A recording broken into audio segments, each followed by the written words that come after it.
Assalamualaikum warahmatullahi wabarakatuh. Waalaikumsalam warahmatullahi Alhamdulillah, Allahumma salli ala Sayyidina Muhammad wa ala alihi washabihi ajma'in. Gure dan rekan-rekan yang kami muliakan, pada pagi hari yang berbahagia ini sama-sama kita berada di sini. Guna dan maksud untuk sedikit kita ingin bertanya dan kita ingin menggali informasi, semangat untuk kita para pelajar di sini. Mungkin untuk narasumber pada pagi hari ini yaitu guru kita bersama, Guru Safriyadi Arun. Beliau sudah bergelar sarjana agama di Pondok Pesantren Darussalam, khususnya di Ma'had Ali Syekh Mudawali. Alhamdulillah beliau sudah berada di Darussalam mulai dari tahun 2000 sampai dengan sekarang. Beliau sudah mengabdikan dirinya sepenuhnya ke Darussalam dengan jangka waktu yang sangat lama. Beliau juga menjabat sebagai Ketua Dewan Guru, juga sekaligus pengganti daripada Mudir Ma'had Ali Syekh Mudawali.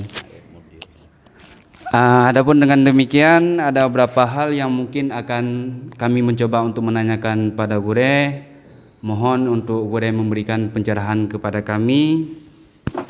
Untuk pertanyaan yang pertama, mohon Gure menjelaskan bagaimana menjadi guru yang baik bagi muridnya.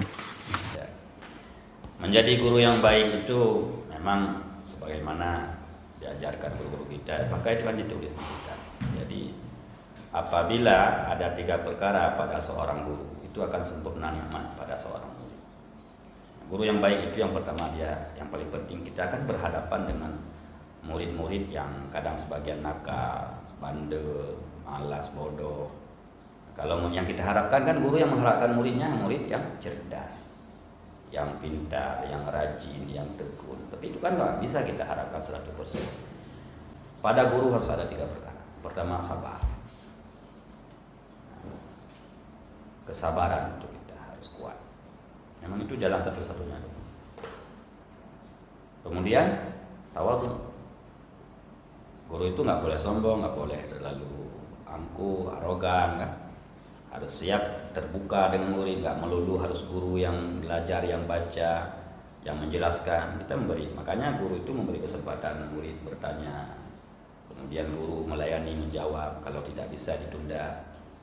Di tawadhu itu penting. Makanya di pondok pesantren kita diajarkan kan duk sipapun, guru di lantai, murid di lantai. Itu ajaran pesantren. Nggak guru di kursi, murid di bawah. Karena guru ingin mengajarkan tawadhu dan nggak ngambek ketika murid kadang seperti gelagaknya tidak menghormati guru. Di guru tak tawadhu. Di guru itu harus rendah hati karena dia berhadapan dengan anak-anak murid yang masih jahil, kadang yang nakal, yang bandel. Itu setelah sabar, seorang guru itu harus tawadhu. Jadi dia tidak merasa dilecehkan, tidak merasa dihina, tidak gila kehormatan. Jadi tidak akan ada terjadi eksploitasi murid, pelampiasan emosi kepada murid. Murid dianggap sebagai babu, harus memperbudak dirinya pada guru, itu enggak ada. Jadi guru itu enggak gila kehormatan, enggak akan memperbudak murid, enggak akan mengeksploitasi murid memperturutkan hawa nafsunya dengan adanya sifat tawadhu pada guru. Enggak bisa kita harapkan semua murid itu seperti keinginan kita, enggak bisa. Jadi kita harus mengerti kondisi dia, apa yang dia butuhkan, itu yang kita ajarkan, harus mengerti. Barangkali sedemikian yang dapat. Nah, kami mengingat suatu keadaan pada waktu itu semasa kami masih belajar aktif sebagai santri di kelas 7. Ya. Pada masa itu keadaannya gue ngajar di malam hari, keadaannya hujan. Kebiasaan kita kalau memang hujan terkadang sampai jam 10 guru tidak naik, itu dianggap berarti malam itu tidak belajar. Yeah. Tapi pada malam itu sampai jam setengah 11 hujan berhenti, dan ketika kami melihat guru masih dengan sangat siap datang untuk mengajar. Maka dengan demikian menjadi suatu pertanyaan yang mungkin ingin untuk kami dapatkan motivasi dari guru, bagaimana guru sampai sedisiplin itu di dalam mengajar, supaya kami bisa untuk mempraktekkannya juga insyaallah di kedepan hari. Ya, intinya kan hubungan kasih sayang seorang guru dengan murid itu tak ubahnya seperti kasih sayang seorang ayah pada anak. Jadi guru yang baik itu kan harus kamalus syafaqah, harus sempurna kasih sayang dan kepeduliannya kepada muridnya. Murid itu adalah kawan hidup seorang guru. Nah, murid itu kawan hidup bagi seorang guru, penyemangat bagi guru. Karena apa arti seorang guru kalau tidak punya murid? Jadi pada hakikatnya guru itu butuh pada murid untuk menanam ilmunya agar berkembang di masa akan datang. Kemudian mengenai kedisiplinan belajar itu, pemicu semangatnya, murid kan punya hak. Murid punya hak untuk belajar. Murid punya hak untuk mendapat ilmu dari guru. Di antara murid-murid kita itu ada yang memang sangat semangat, ingin mengkhatam kitab, ingin mengambil sanad ilmu secara lengkap. Karena belajar di pondok pesantren kan harus otodidak, dari sampul ke sampul, dari bab ke bab. Tidak boleh ada yang tinggal. Dan bagi kita pelajar kalau di pesantren, belajar 3 waktu itu, pagi, siang, malam, itu seperti kewajiban sholat 5 waktu. Jadi nggak ada istilah libur. Karena itu kita ibadah. Itu kewajiban. Jadi kita yang menerima kewajiban, saya sebagai guru menerima kewajiban, amanah dan tanggung jawab dari pimpinan daerah, dari Abuya. Jadi saya harus tetap melaksanakan. Saya rasa begitu. Dan misi kita kalau belajar itu kan menamatkan kita dari sampul ke sampul dalam kurun waktu 1 tahun belajar. Kalau kita di sini kan yang maksimal cuma 10 bulan kita belajar. Itu harus kita kerja target semester. Yang paling penting target pencapaian dalam 1 semester kita belajar itu sampai bab mana. Bagi saya memang di situ suntuk, di situ juga untuk menghilangkan suntuk. Jadi kegiatan kita di pesantren ya kan belajar mengajar, nggak mau terbuang umur, terbuang waktu. Padahal intinya apa? Istighal bil ilmi min afdhalit ta'an, syughulul awqat bi afdhalit ta'an. Itu dengan menuntut ilmu, mengisi waktu yang kosong itu.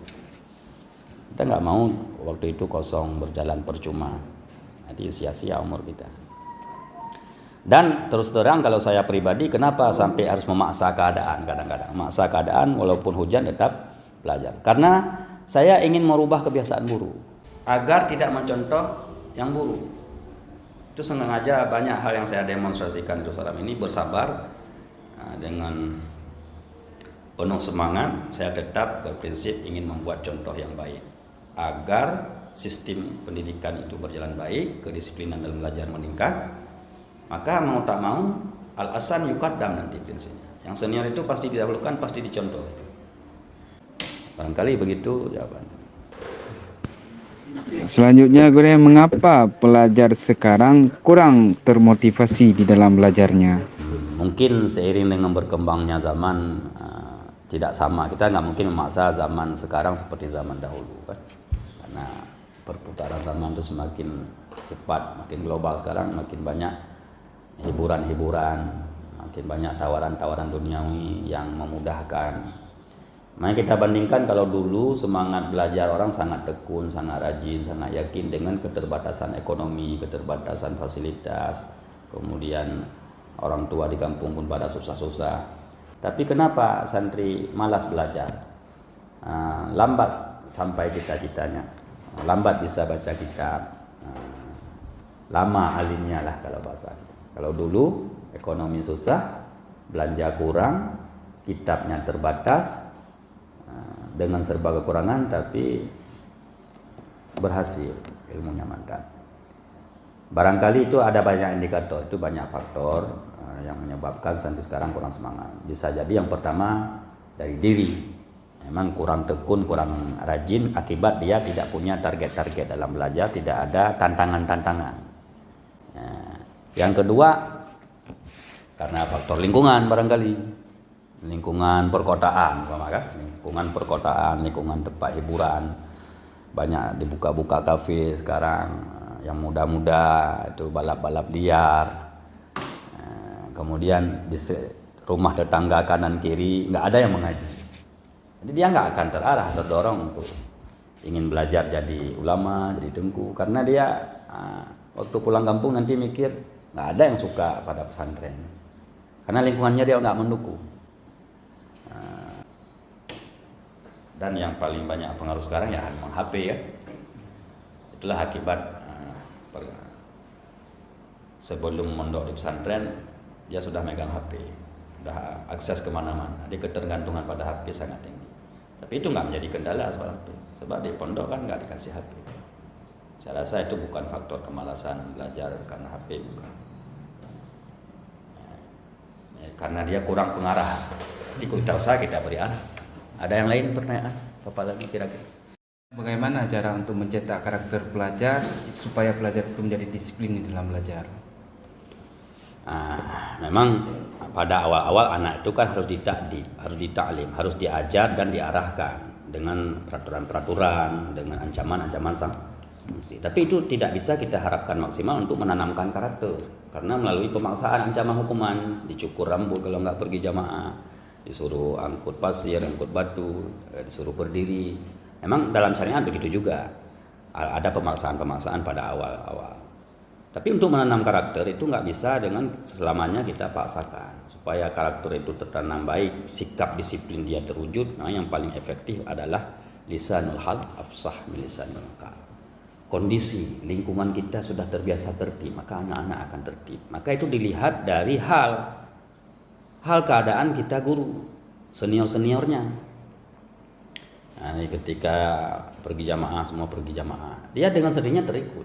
Ketika jam belajar nggak ada yang gentayangan berkeliaran, nggak ada, semua naik ngaji, dia akan terikut.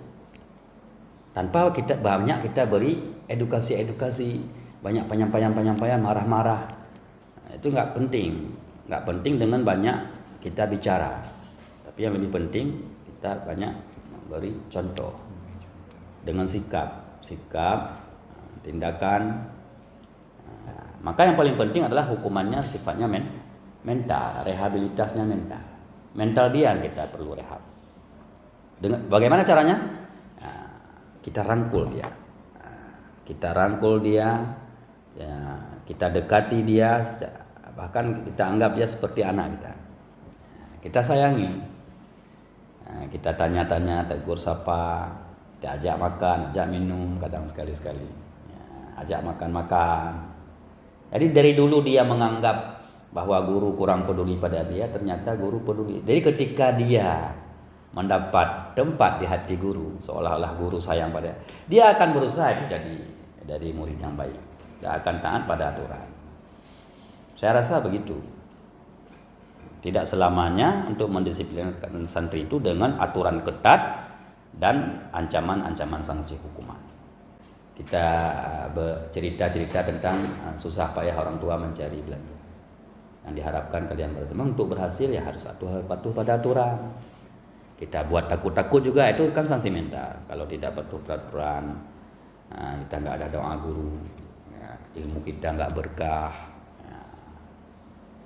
Begitulah kira-kira barangkali. Masih ada lagi? Dari santriwati ada yang ingin bertanya? Dipersilakan. Ya, terima kasih. Sebagaimana yang kita dengar dari percakapan Gure tadi, bahwa Gure menginjak kaki di Darussalam ini sejak tahun 2000. Ya. Jadi sampai detik ini. Yang menjadi pertanyaan kami, apakah Gure tidak pernah merasa bosan ataupun jenuh di Darussalam? Bahkan Gure apakah tidak pernah terpikir untuk belajar ke pesantren lain untuk mencari wawasan baru? Bahkan Gure lebih memilih istiqamah di sini. Bahkan di luar sana mungkin pasti ada tawaran-tawaran yang lebih menjamin, gue kan? Kenapa lebih memilih istiqamah di Darussalam? Itu pertanyaan kedua. Dan yang ketiga, bagaimana cara membunuh rasa bosan itu, membunuh rasa jenuh, supaya kami bisa termotivasi untuk lebih semangat lagi. Sekali pertanyaannya, saya rasa secara singkat saja ya. Kenapa bisa bertahan sekian lama?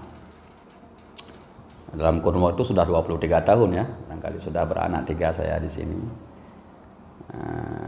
Kenapa nggak ada keinginan ingin luar negeri atau mendirikan pondok pulang kampung? Ya, yang pertama memang karena ketenangan batin. Orang pada akhirnya mencari ketenangan batin. Ketenangan batin itu dia akan merasa nyaman, tidak terbeban dengan tugas-tugas, tidak terbeban dengan terpaan beban keluarga, beban ekonomi, kan, karir dan sebagainya. Dan yang paling jelas itu adalah misi.